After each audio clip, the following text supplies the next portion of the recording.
point, you gotta make sure that this doesn't happen. As a matter of fact, let me tell you this: the older the traveler gets, or the more friction there is.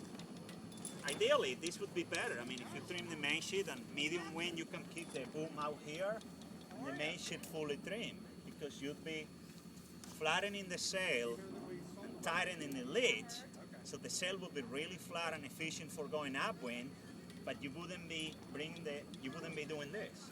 Do class rules allow you to change the length of the traveler? You cannot. You got to stick with this piece of garbage.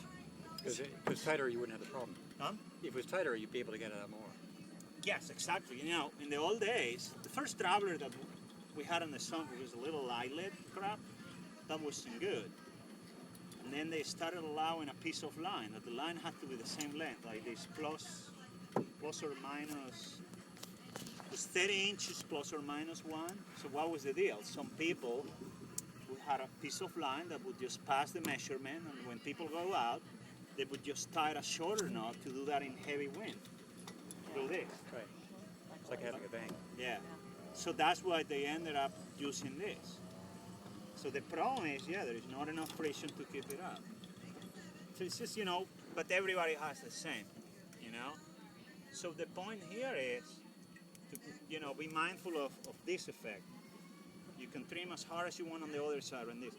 That's why we have to rely on what we call boom band. And it's not really a boom band, it's more like a downhole. So a boom band is a real adjustment that you can trim all the time, like a laser boom band or J24. This thing is something that we have to, somebody invented just to be able to pull the lower boom down and to prevent the sparks. So, was that clear about the main sheet tension? Is there any question before I move on? Edward, I've got one quick question. Like in really light air, what would be the maximum you'd let the sheet out upwind? There'll be a lot of variables because So depends. The maximum, would it be 3 feet on the measurement back here? Just a rough You guide? gotta make sure you open up the ledge, and you're only gonna learn that by judging the sail. Because I cannot tell you exactly how much, because it depends on your weight. If you're heavier than me, you probably need to ease a little bit more to power the boat up. And it also depends on this separation.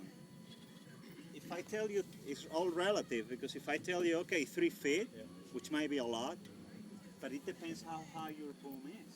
Oh, yeah. You understand that? Yeah. That's why on sunfish, there's nothing absolute in sunfish sailing, because